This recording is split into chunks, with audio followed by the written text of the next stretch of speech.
Brace yourself for a hard-hitting fight to the finish that lets you relive the classic DC comic book series as Superman fight for your life against mighty Doomsday, the vile distributor of death and destruction.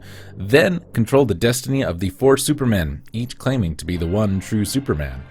Explode through 10 levels of superpowered battles and fly at furious speeds until only the real Superman is left standing.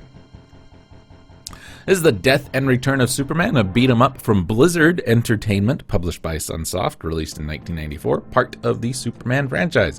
And I know a couple of videos ago we talked about how I don't really care for Blizzard platformers. They did a fine job with this one. The only problem is it's another Super Nintendo beat-em-up, and we've seen a billion of them. And none of them, I mean, other than like Final Fight, maybe Streets of Rage. Wait, no, that wasn't even a thing. But you know what I mean. There were some good ones. There were some not so good ones. This one's okay. This is a game based on the Death of Superman series of comic books,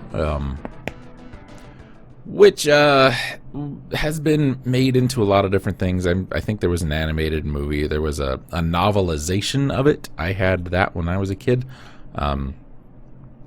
Never really cared much about Superman, to tell you the truth. And thank goodness, because from what I've seen of the later, more recent films, I am not missing much. Plus, he's always kind of a jerk in the animated stuff.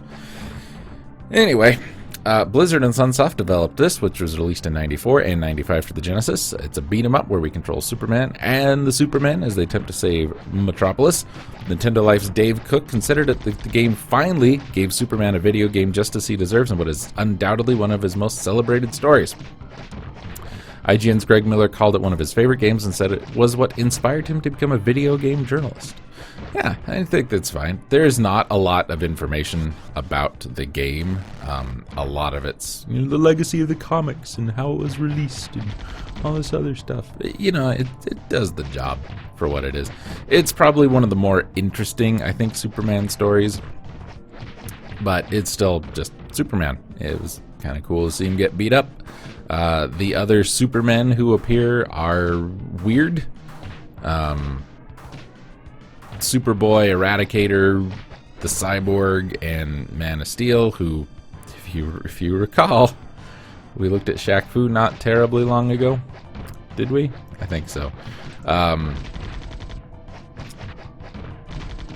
Well, that's him. That was Shaq. Anyway, this is pretty good. It's pretty good.